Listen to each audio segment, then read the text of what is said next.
This week, a discussion of the first 17 issues of Christopher Priest's run on Black Panther, which started in 1998. What did Priest contribute to the Black Panther mythos? Is nonlinear storytelling a plus or a minus? And more. But first, if you're enjoying this podcast, support the show at patreon.com/deconcomics for as little as $2 a month. With your pledge of at least $4 a month, you can access hours of bonus commercial-free podcasts, including more MCU talk and an issue-by-issue discussion of The Amazing Spider-Man by Lee and Ditko. Pledge your support now at patreon.com/deconcomics. This is Tim. And this is Kumar. And this is Deconstructing Comics.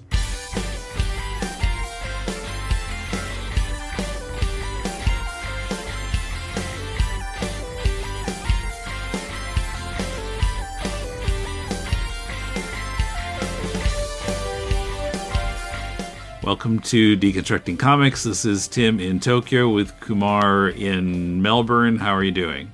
I'm okay, pretty good, yeah. Yeah. Keeping straight which show I'm doing. Yeah, it's not Spider-Man 1963. It's not To the Bat Poles. It's not The Law of Equivalent Exchange. It's Deconstructing Comics.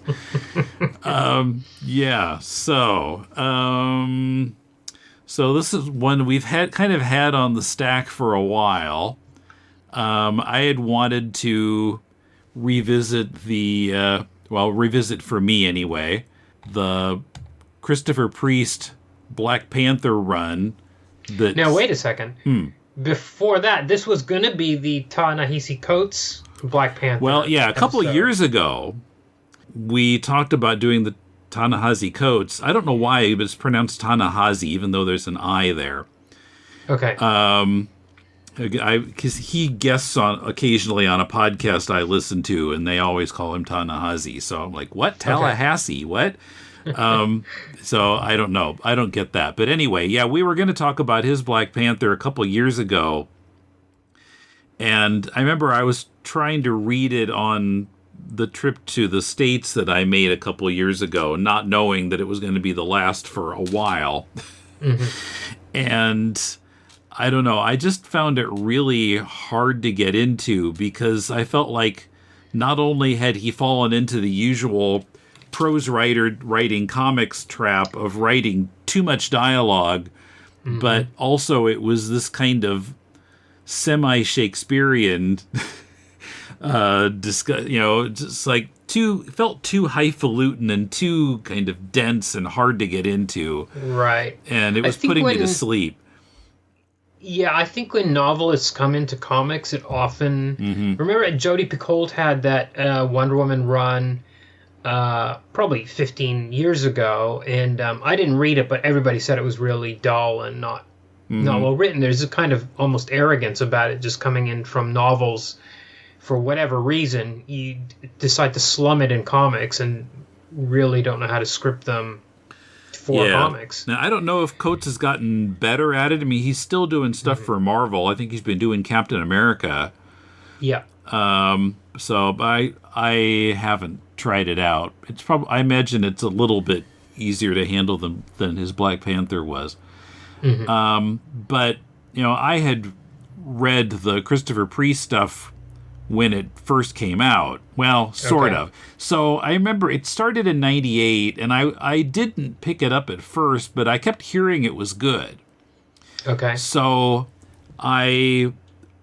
this was when I was between my two stints at Yokota Air Base, and so I did not have an APO box at the time, but I ordered all the issues I was missing, which was, I think by the time I did it, it was like 15, 20 issues. Okay. So, of course, and I was married at the time, and of course my wife wasn't happy to see such a big box arriving of comics. Interesting, though, that when it started, it was under the Marvel Knights banner, which was new at the time, and Daredevil, and the Kevin Smith Daredevil, and the Garth Ennis Punisher, and there was Inhumans, the maybe? Inhumans. Don't remember who wrote it, but it was drawn by Jay Lee, maybe, at the start. And but I noticed that during this run of Black Panther, at some stage, pretty early, they stopped calling it a Marvel Knights title. Well, it's the first year. The first 12 issues were Marvel Knights. Now, at the time, I had no idea what that meant. Okay. Because I think I was only reading like letters pages, and they just kind of assumed that you already knew what that was. Mm-hmm. But I actually had to read Wikipedia as we were preparing for this episode, so I could figure out what Marvel Knights was. It was basically Marvel was outsourcing some stuff to... You could call it that. To a company called Event Comics, headed by Joe Quesada and Jimmy Palmiotti. Okay. So those two were editing the Marvel Knights books. So it was being done outside of Marvel. Sort of. Very vaguely, sort of. I think it was basically they hired a built team, or a pre-assembled team of Palmiotti and Quesada to edit these books, I guess. But I remember at the time it was kind of the start of a very creatively kind of energetic period for Marvel. 98. I mean, the Daredevil book was really popular. I didn't think it was that great, but it was. And Garth Ennis' Punisher was really great and fresh. And then, by around 2002, that's when maybe even a bit earlier, that's when we got the Ultimate Spider-Man happened, and then the Grant Morrison X-Men and Ecstatics and all that kind of stuff started. It was a pretty good period of time. And Quesada took over Marvel about 2001, I want to say. Yeah, and then it's sort of going downhill, but... and that was when they got rid of the Comics Code then, when he took over. Right. Right. Well, that's funny, too. This has nothing to do with anything, but when I went to a convention in Toronto in... I want to say 97, and it was just before the Garth Ennis Punisher came out. And maybe a couple of years before. I don't remember, but Palmiotti was there. And I said, it had been announced, I think, that Garth Ennis was on this, and I asked him some questions about it. I don't remember what. He said, "You're going to love it. It's really great." And I said, "Is it going to have the code on it?" And his response was almost angry. He says, "All Marvel books have the code." And he was really kind of terse and angry about it. I was like, "Oh, okay, that's fine, whatever." And that's the end of that story. And then they did get rid of it pretty soon after that. And I was like, why was his response so hostile at the time? And I remember I met Garth Ennis at San Diego in 97 or 99. Again, it was before the book had come out. And I said, "What are you going to do on your Punisher book?" And he said, "Oh, I'm throwing a guy off the Empire State Building. I've got a flamethrower." And he listed off all these ways. And he says, "Don't worry about it. You're going to love it." And I was like, okay, that's cool. But anyway, that's the beginning and end of my Marvel Knights story. Okay. So Priest's whole run was 62 issues, and I did read it to the end. But at the time it was coming out, I've got the entire collection in floppies in my long boxes. But it's a bit much for one episode of Deconstructing Comics. So we decided to take the issues that are in the first collection, The Black Panther by Christopher Priest, the complete collection, Volume 1, which includes the first 17 issues, which, as you noted to me, is kind of a random place to cut it off. Bizarre.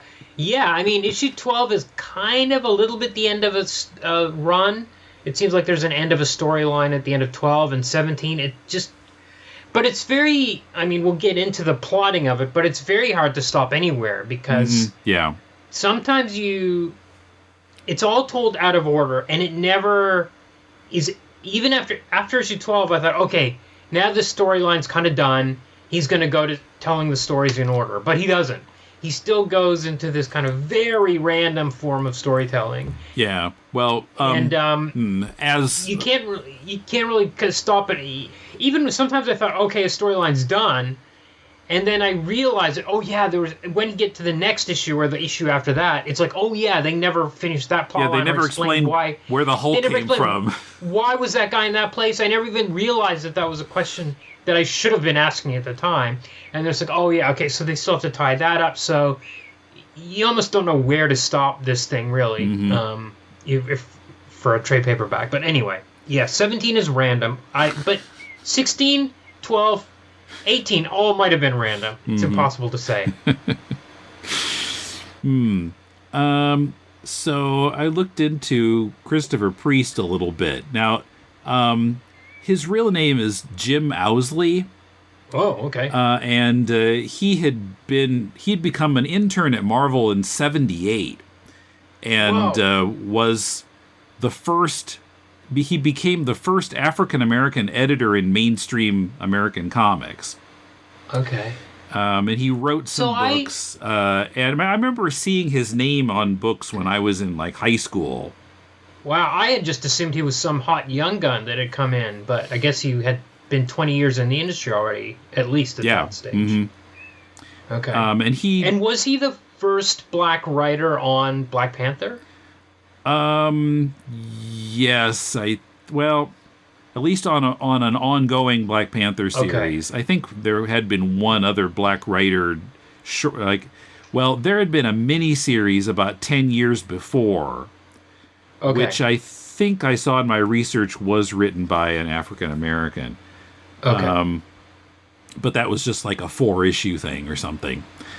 He hadn't... Black Panther had not had an ongoing in 19 years before the series started. Okay. In the 70s, Don McGregor had been writing it was like Jungle Action. Right. And I saw that actually Jungle Action started out as a reprint book of these old pre-Marvel stories. Oh, like Sheena, Queen of the Jungle type stuff? Yeah, I guess. And Don McGregor said, why are you printing this racist stuff? Let me write some Black Panther myself. So they said, okay. So then he wrote Black Panther for Jungle Action. And, I wasn't paying attention to it at the time, but I guess it was kind of influential. Well, I think that's it. It's certainly, I think a lot of the stuff in the movie that came out was based on the Don McGregor stuff. Yeah, some of it. He created Killmonger. Right.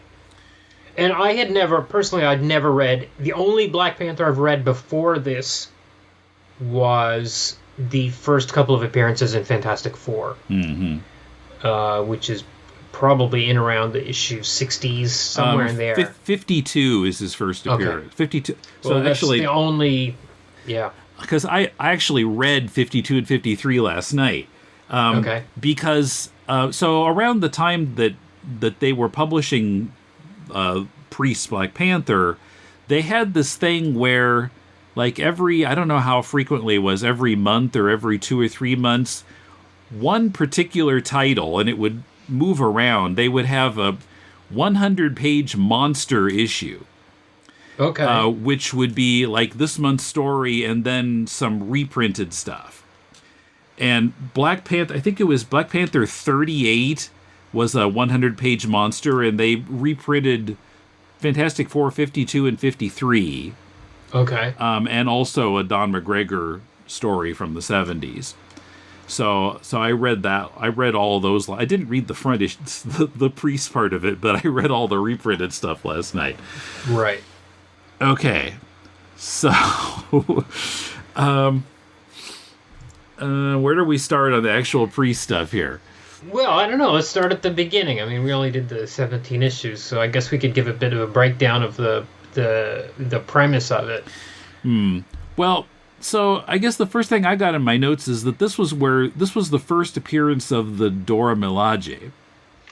Okay. Which I've never said out loud before. But they also made it into the movie. Now, Priest's version, they're dressed like they're hotties from a blaxploitation movie. And all the subsequent versions, starting with the Reggie Hoodlin run of Black Panther that started in like 2005 or 6, they're in more traditional African dress.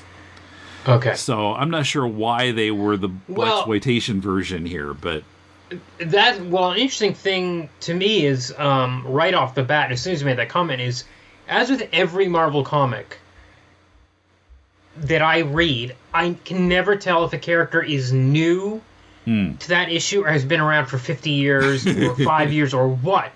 And like I didn't know about them, and it's like I had the same problem with the Grant Morrison X-Men run, which you talked about several years ago. It's like, is this mutant a new character or one he's made new for? There's just no way to tell. It's such a strange reading experience in that respect. But like there was a lot of like the guy who's the guy that ends up trying to take over Wakanda with the huge ears. Achebe. Achebe, yeah, was I guess he was a guy that's been around, and not a new character. I'm not sure about him. I kind of thought that was a Priest creation, but okay, I'm not completely sure. Like if he was in any Don McGregor stories or whatever. I think that he might have been new. Okay, and so we should also mention that the art in the first few issues is by Mark Texeira, who was kind of a big deal at the time. But there's a weird credit in the first several issues where it says Joe Quesada's storytelling. Yeah, I don't understand what that means either. Does that mean he was doing layouts or something and Tex was only following his thumbnails? Or I don't know. It's a bizarre credit that disappears eventually. Yeah, well, so does Mark. I think it's pronounced Texeira because it's right, X in Spanish is like H. But he used to sign sometimes as Tex. So. Well, yeah. I mean, for English speakers, it sounds like he should be wearing a big cowboy hat. Right. I'm going to say he's right off the bat because it's a comedic series where there's a lot of humor in it. And his art's not quite the best match for it. Yeah. And it's kind of painted. And I mean, I've never been crazy about painted comics because often they can look really stiff. I think in this case, it's not as stiff as some painted comics I've seen. Yeah. A little dark, though. Yeah. But I mean, I really liked his stuff back in the day. And he had some work on Punisher, so I was familiar with him, and but I do like his stuff. I didn't think it was the best fit. Joe Jusko shows up for a few issues, and I was like, oh my god, this is amazing. And then we end up with some journeymen for the last several issues, maybe. Well, yeah, starting with 13, Veludo and Ullman, they go for quite a while. Beyond 17. And there's really they're just very, I just feel like it's a common Marvel, not just Marvel DC, they'd have a hot book and they have the best artists on it, and then after a while they just kind of give up and put some average Joes on there when the book probably deserved to have a better artist in there. Yeah, Sal Veludo and Bob Ullman. Yeah, I'm not crazy about. I mean, I think I found that I liked Veludo less well than I thought I did because the muscular is just kind of out of control. Some people look kind of deformed. Like the Hulk, there's a shot of the Hulk that looks really weird. Yeah, I know exactly the one you're talking about. I think it's a full page splash, and the muscles are all. I mean, they're supposed to be wrong because it's the Hulk, but it's really weird looking. The proportions are not right somehow, or I don't know what it is. Yeah. But anyway, so yeah. And then the story is being narrated by Everett K. Ross, who is a Priest creation. Although he had appeared... So Priest had also been writing a Kazar book at the time, or shortly before this, and he introduced Ross in that book. Okay. where I have not read that, and Comixology hasn't gotten that far in the Kazar series. They've only got up to number 14, and it was number 17 that Ross was in. But according to an article I read, which I'm going to tell you what it is if I can find it in my notes. Michael Hoskin wrote, it's actually four web pages that he wrote on Black Panther on sequart.org. Okay. About Priest Black Panther. I was surprised to see that the article was that recent for a run that ended close to 20 years ago. Yeah, so he had written about how in the Kazar appearance, Ross was, he was there as a lawyer, and he seemed really on top of his job. But in here, now he's faced with this hero that he doesn't know anything about, and as he says in the first issue, he doesn't have any respect for him. Yeah. I mean that changes. He's comic over relief time. In this series. Yeah, well, yeah, and not only comic relief, but Priest felt like he needed to have Ross there because most of the readers of mainstream American comics are white guys, and he felt like it would be kind of hard to get into the series without him. Interesting. So this is quoting from Hoskin.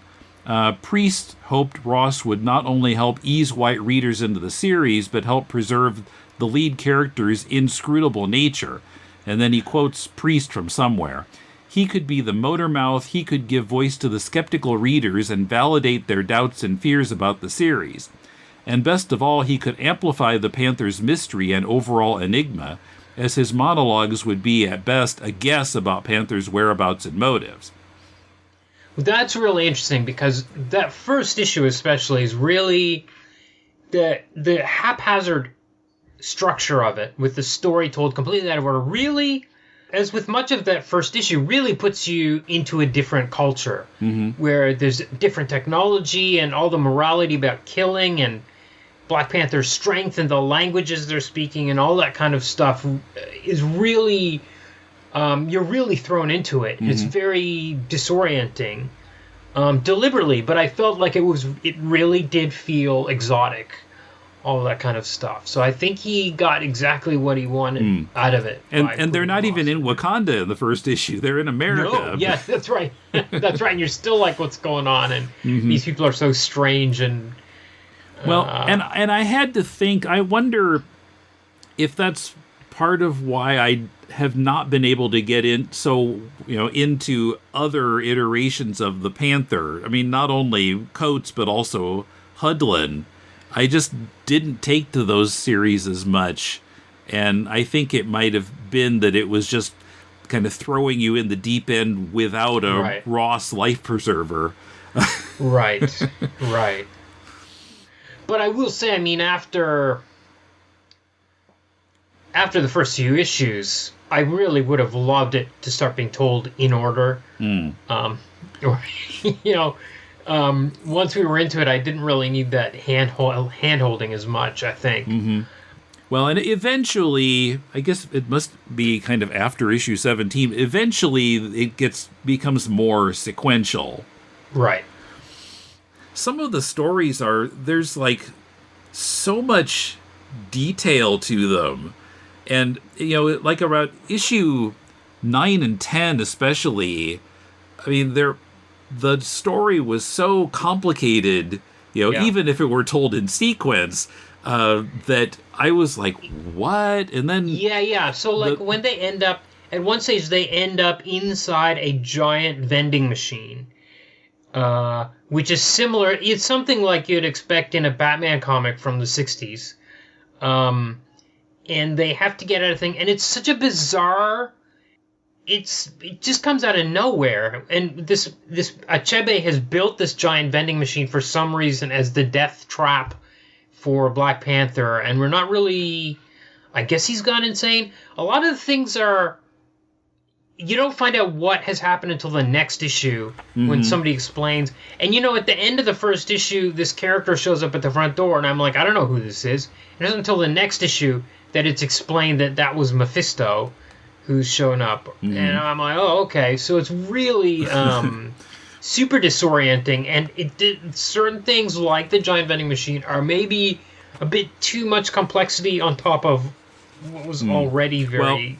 What I was talking about was, that Panther was trying to unravel this plot that involved like the Russian mob and and all this other stuff, and it was really was that parody?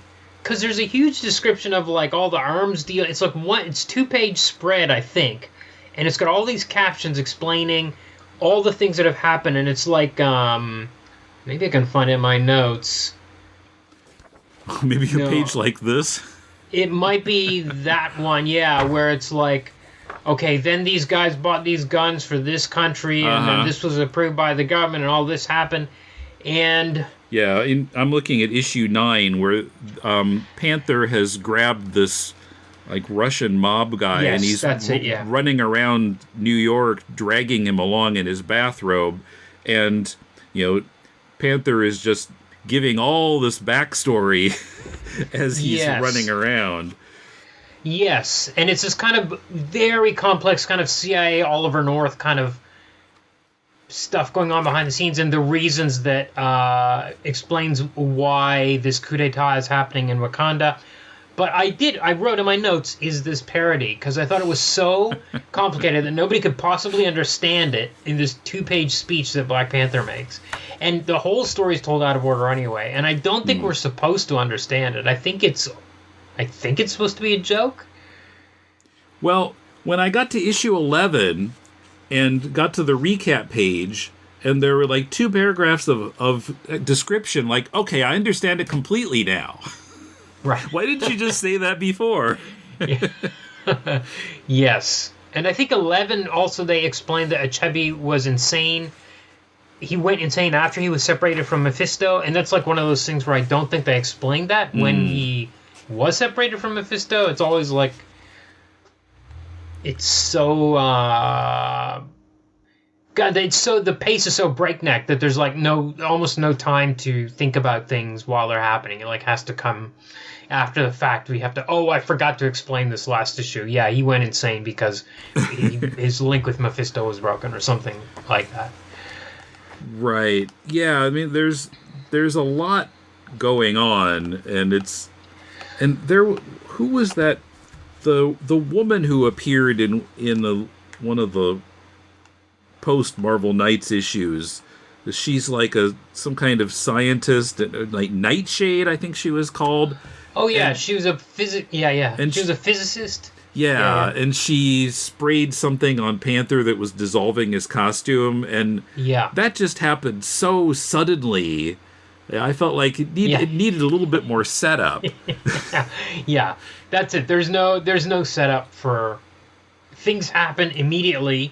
Sometimes a thing that happened before or after because it's not told in order. Mm-hmm. So even if there was a setup, the setup might come 5 issues later when you finally understand. And you don't even understand. There's this whole business with Bill Clinton, and you're like, what is going on? It's not like 3 issues later that you're, oh yeah, all that stuff happened and you'd forget. I can't imagine having tried to read this on a monthly schedule. Even I was reading 2 issues a day, and I was like, what is going on? But I will say about that bit about the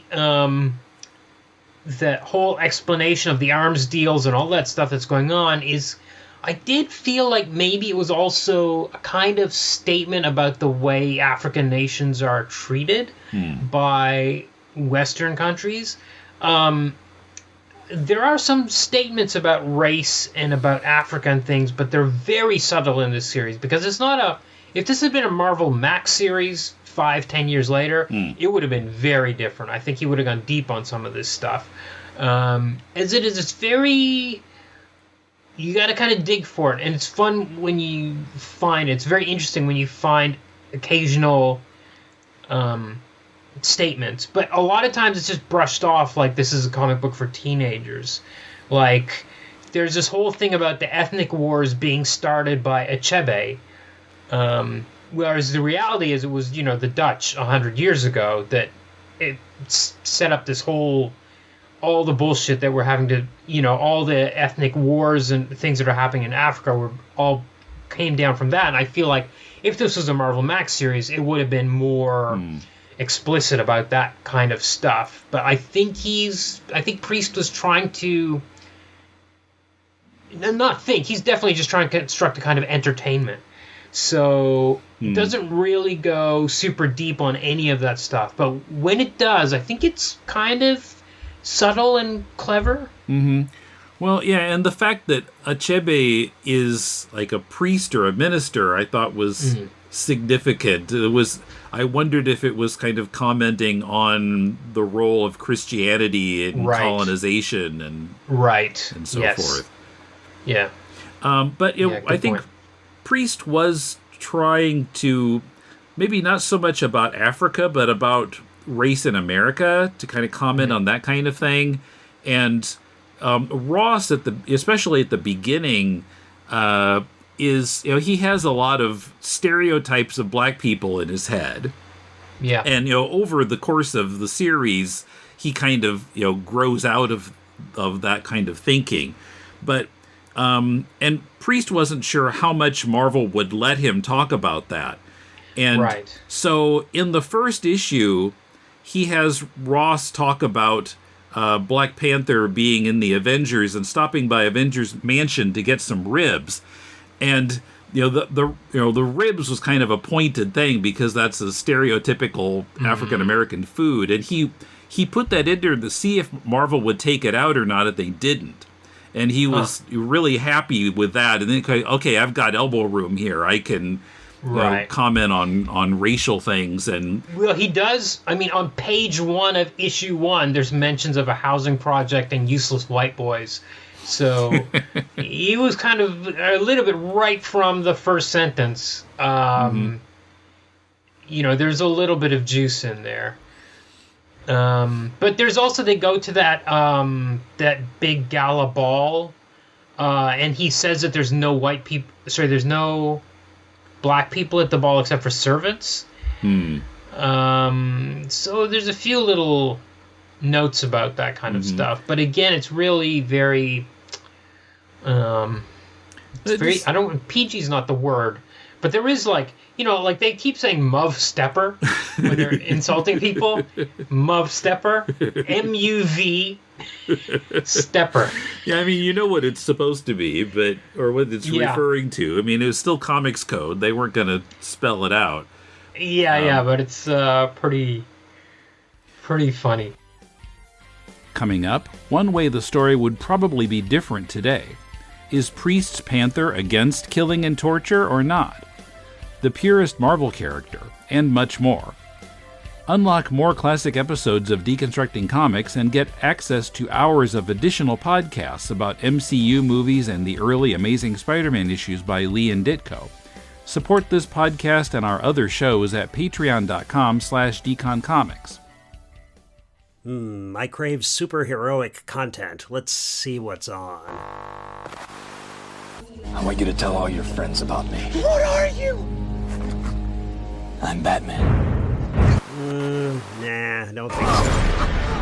I'm Batman. Not really what I'm looking for. I am vengeance.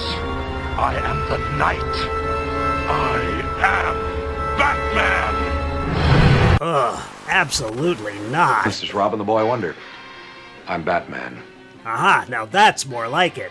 If you see Adam West as the one true Batman, then this is the podcast for you. Tune in every other Thursday on your favorite podcast source to hear Tim and Paul discuss the 1966 series and everything connected with it. What's the podcast called? To the Batpoles. To the Batpoles. To the Batpoles.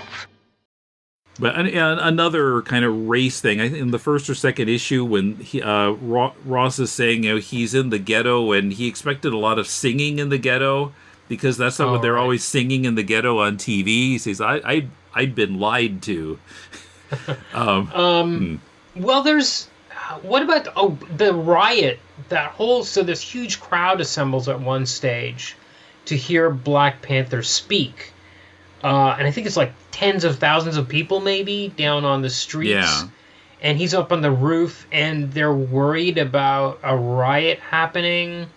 I wish I could find my notes or which issue it was, but it really struck me as if, like, now there would be no doubt that some cop would be the first to crack it. I mean, if this was written now, it would be the cops. Some cop would shoot first, and that's what would set it all off. I mean, there's no question in my mind. And he was kind of trying to be, let's say, diplomatic about it. And I mean, Priest was in his writing of it, and being like, we gotta make sure none of this crowd gets violent. Whereas the crowd were now, I think most people would agree, the crowd's not the ones to be most worried about. It's all the security there. Right. Yeah, we're in a very different place now in terms of kind of public awareness of these types of things. Yeah. But also the other thing I want to note about the series overall is it's very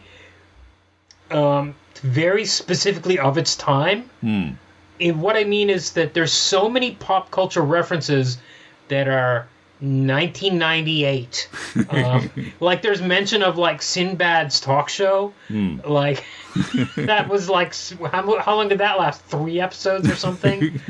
You know, and there's like talk about Jerry Springer and Pulp Fiction, and every time somebody mentioned a mini disc player, there's a Wu-Tang CD thing which is almost prophetic. There's some really funny reference which is almost a prophetic thing about the super rare new Wu-Tang CD. But it was really, there's a line about something like, somebody was so, it was Ken Starr with a subpoena was a reference. I can't remember what, it was like somebody was very desperately, someone was like eager, like Ken Starr with a subpoena or something like that. Yeah, but all that kind of stuff was so really dated it. I don't know if it's I don't know if it's in a bad way.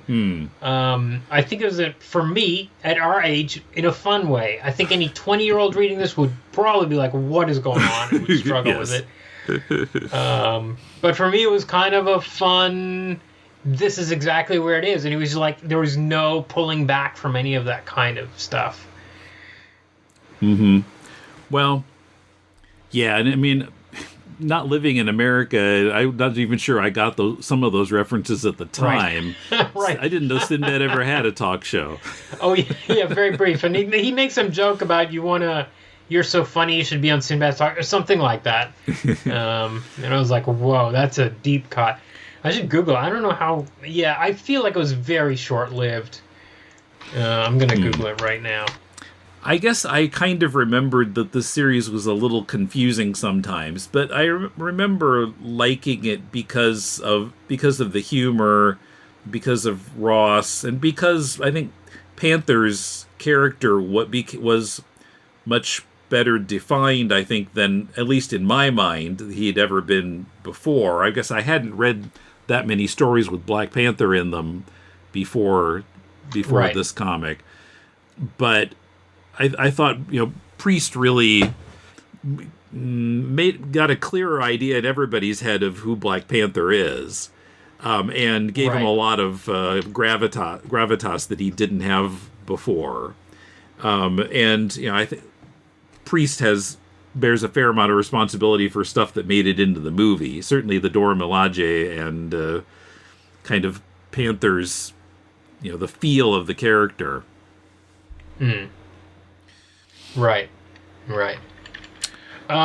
Did we ever find out what happened to Ross's pants?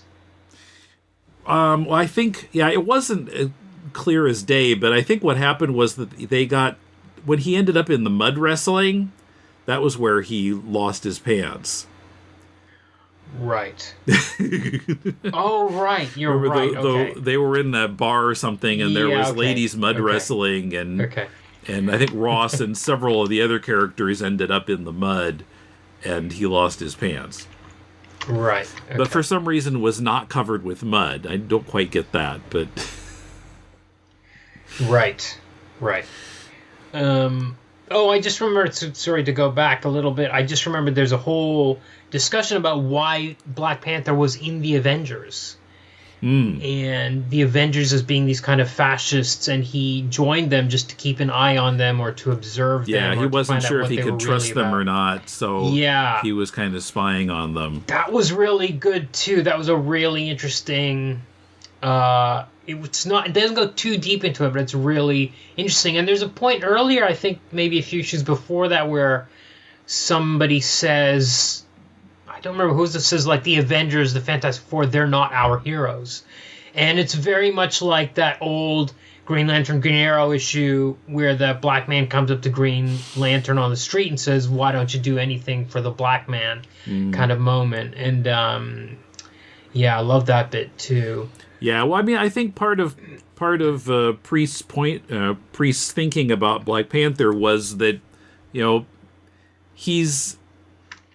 secondarily a superhero, but primarily he's a head of state. He's a king. Right. And he doesn't have a secret identity, which was interesting to me, because I didn't know that. I knew that from the movies. I didn't know it was the same in the books. Yeah, well, I think that was true all the way back to Fantastic Four 52. Right. Yeah, it was never like, who is the Black Panther? Everybody knew he was King T'Challa, and I think in the Lee Kirby story, he said something that the costume was kind of ceremonial. Right, that's right. Yeah, and that's certainly reinforced in Priest's version. Right. Yes. Although it seems to magically appear and disappear, like he can just think about it and it materializes on him. Yeah, I think that was something new with Priest's version, where I think it's that card that he carries around. Yes, that changes his clothes. Yeah, his little smartphone. Yeah, before there were smartphones. Yes, but it's interesting because when he talks to somebody and it's on video, the camera that's looking at them is like from somewhere else. It's not like a Skype call where you're looking at their face. It's like some floating satellite image or something. It's really, or it's like a drone image of them. It's really funny. But yeah, that thing seems to do everything right. I don't remember what it was called. So yeah, you mentioned the thing about killing. I felt like that changed over time, because in the first few issues, it's like, in with Wakandan justice, certain people would be killed, but because they're in the U.S., Panther keeps telling the Dora Milaje, don't kill them. You can beat them up, but don't kill them, because we're in America. But like a few issues later, it's more like, even when they're in Wakanda, he doesn't want anyone to be killed. Like, okay. And he makes a statement: torture, brutality, and assassination should not be tolerated. And I wrote it down. Those are his exact words. But every superhero that punches a person that's brutality, and torture to some degree. And it's almost, he's still, as much as Priest is trying to do, he's still trapped in a superhero comic where the solution has to be fists, and where you have to be torturous and brutal, whereas Black Panther can expound as much as he wants about how it won't be tolerated. And there's a character, he's like the white dog. What was he? White wolf. White wolf. White dog. White wolf. So I know there's a dog type of thing. Yeah. Where he's his method is torture, and Black Panther is totally against it, but it's one of those hypocrisies of all superhero comics where, it's just as violent, really. Yeah.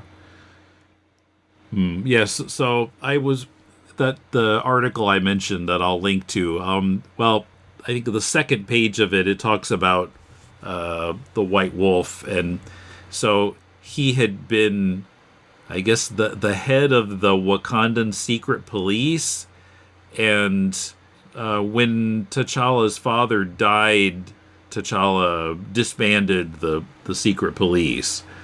And there's a whole other complicated story there, and I don't know if if White Wolf was a priest original or not, but like before Panther was born, before T'Challa was born, a plane had crashed in Wakanda, and like baby White Wolf was on it. What's his name? Hunter. And his parents died in the crash, and the baby survived, and T'Challa's father, and his wife adopted the baby. Right. And then Panther was born, and his mother died in childbirth, and T'Chaka remarried, and then, of course, he's killed by Claw. But, yeah, so there's all this, what's his name? Hoskin writes a whole long article about how White Wolf, like, he's white and he doesn't appreciate his white privilege. He doesn't grow like Ross does. Okay. And he is kind of like, acting like he's kind of jealous of T'Challa because he's the actual son of T'Chaka, not adopted, and he's the king. And isn't this the same plot of Thor and Loki and kind Zeus? of, yeah. Or Odin? Odin, yeah. Hunter wants T'Challa to reinstate the secret police, and he doesn't want to. And he keeps kind of slighting T'Challa, like, I don't have an example in my notes, but, saying things like, just verbally, he'll kind of diss T'Challa subtly in a lot of cases. Like, he doesn't really respect T'Challa, it seems like. Right, yes, yeah. No, yeah, it's really obvious, and the dialogue's very well written in those, between them, it's very clear, the lack of respect he has for, the kind of underhanded obedience, let's say, where it's really obvious he's going to do his own thing anyway.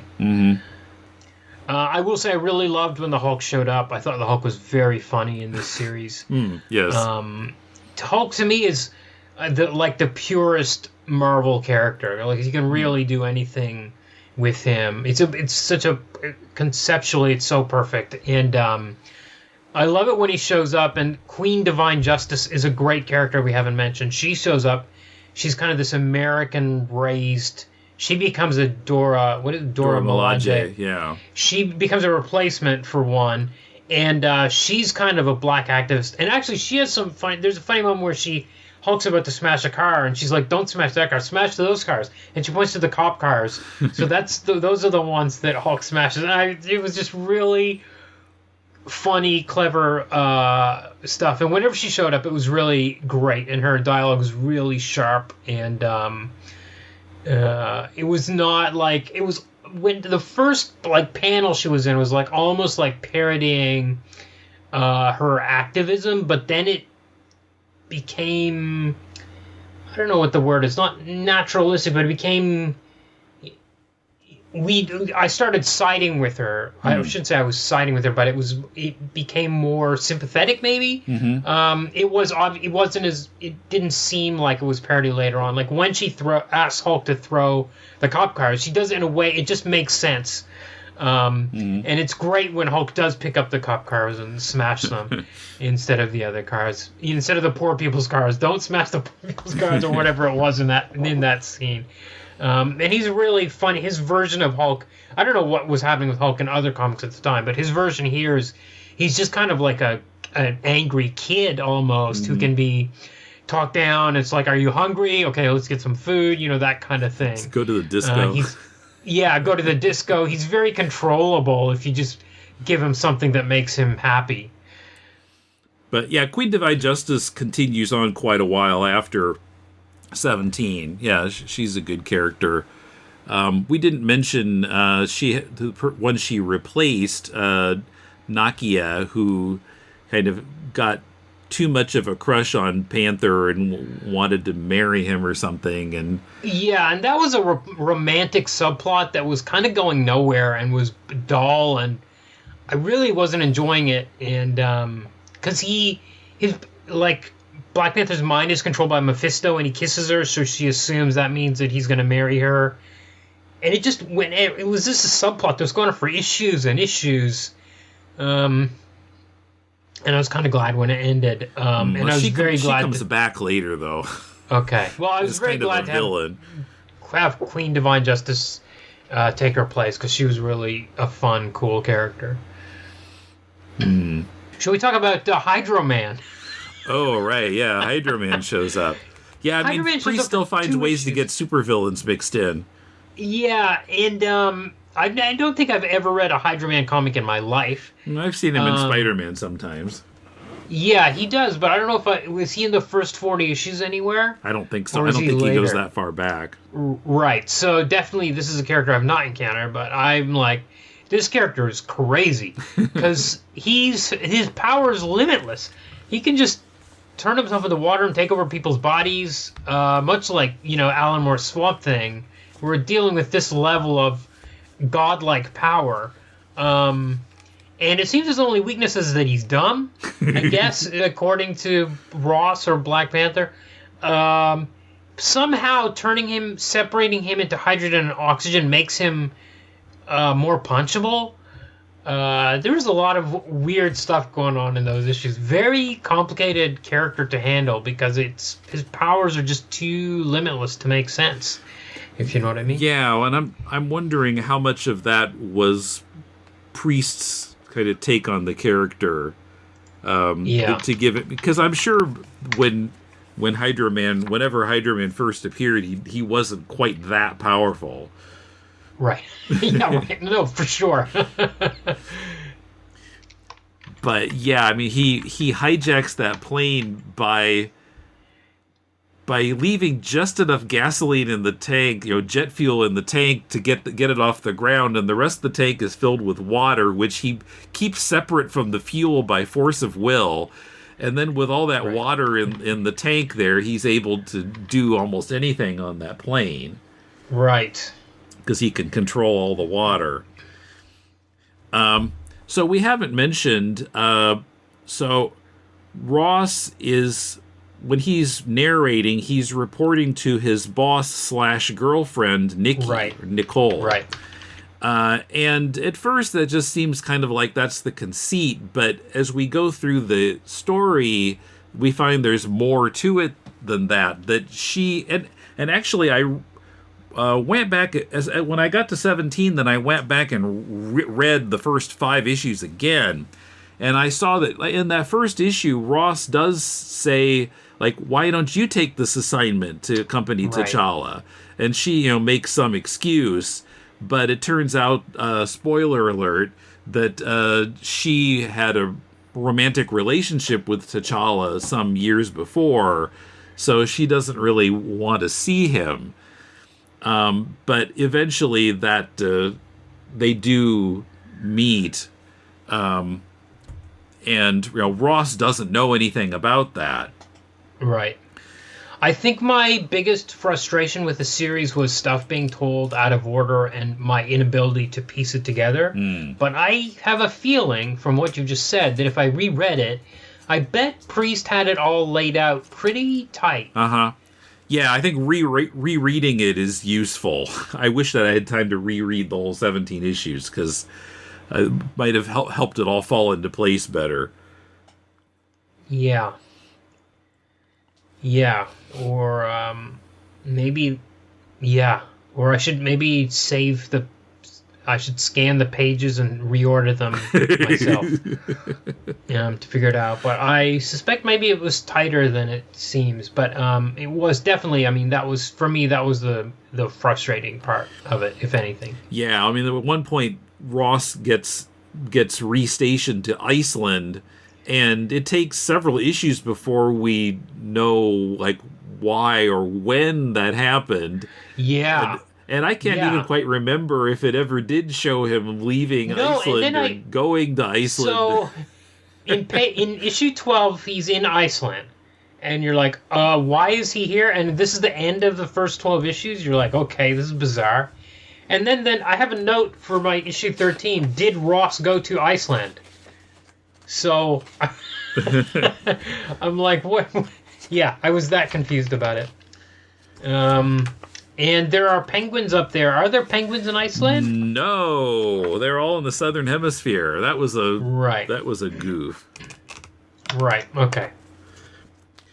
Yeah, well, actually, the first time we see Ross in Iceland is way back at the beginning of issue 9.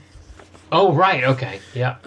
But yeah, it takes issues before we kind of get the whole story there. And like when the Hulk shows up, it starts out with the Hulk, and then it kind of backs up again, and we don't get back to the Hulk until 2 or 3 issues later. And like I'd forgotten about the Hulk. Like, yeah, oh yeah. Yeah. Yeah. I loved, who was that guy, that Avenger? There was one Avenger when Black Panther goes to Avengers Mansion. Oh, Justice. I don't even know if he's in the books anymore. I don't know who he is, but I did love the moment where T'Challa comes in and he's like trying to figure out, is he Falcon? Is he Black Goliath? And that was a really good Justice touch. Can't remember which black hero this guy is because he's never seen him out of costume. That was a sharp little moment. I think that was pretty good. Yes, and Black Goliath was still alive at the time. Yeah, and he shows up. There's a whole issue where all the black heroes show up at once. When they fight this character called Cockroach, I don't know if that's I couldn't believe there's a Marvel Comics character called Cockroach, and I don't know if he was a priest creation or previously existed, but there's all these kind of blaxploitation guys that show up and one of them is like a snake themed dude. Cottonmouth. Cottonmouth, right. Yeah, and Dr. Jericho Drum shows up, and Luke Cage, and... Right. Yeah. Brother Voodoo, yeah. Black Goliath does show up at some stage in that. Yeah. It's complicated, but I think reading it twice is a good plan. Then it kind of all makes sense, but... Yeah. What else? The only other note I have here is there's in issue 6 when Kraven shows up. Hey, we love Kraven. For those listening to the other podcasts, Kraven shows up and Joe Jusko draws this close up of his butt that is so lovingly drawn, and it's just huge and fills a panel, and he's put so much care into it, and it was really funny, great. Strange drawing that was just in there. And he's kind of a masochist in this. He likes getting beat up. He likes the challenge, I guess. That's about it, I guess. So let me ask you then, does reading the first 17 issues make you interested in reading more? I would say no, because the Sal Voluto art was doing nothing for me at that stage, and the plots were very hard to keep track of. I did like what was there in the 17 I read, but for me, I do feel like it was a bit restricted by being a Marvel superhero comic. It didn't. I am more interested, despite what you've said about the Hudlin series and the Coates series. I am curious about them. I have a hunch that they won't be as creatively kind of bombastic as this series was. But it's kind of piqued my curiosity, but there was a few drawbacks that I think especially the art really kind of dragged it down to just a normal superhero comic kind of level, whereas they should have put somebody better on there, and it could have been more transcendent. Yeah. Well, like I said, if it does at some point stop being told out of sequence. Right. And then what I assume would be like the last volume of the Priest Black Panther collection is completely different. Okay. And I haven't read it in quite a while, but Panther is thought to have died.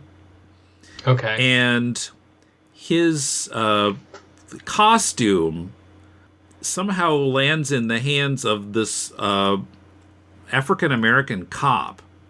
Okay. Who kind of experiments with being Black Panther in the U.S. And it's, I believe different artists too, and Ross isn't even in it. So it's quite different. I was shocked when he went that direction, but I'd kind of like to read those again too, just to see how they look to me now. Right. I remember really enjoying the series. I was a little frustrated reading it this time, but I mean, I still am interested in it. I kind of feel like reading the rest of them if I can find the time. But yeah. The Black Panther by Christopher Priest is published in 4 volumes by Marvel Comics. You can help Deconstructing Comics and all our podcasts by joining us on Patreon at patreon.com/deconcomics, and go to deconstructingcomics.com to connect to us on Twitter, Facebook, or YouTube, to shop on Amazon to support the show, and to find links to subscribe to the podcast. Life has been crazy lately, so I'm going to have to revert to publishing Critiquing Comics episodes on alternate Wednesdays, as long as we've got a queue, that is.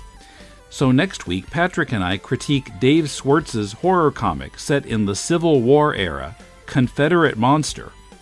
Till then, this is Tim, and thanks for listening to Deconstructing Comics.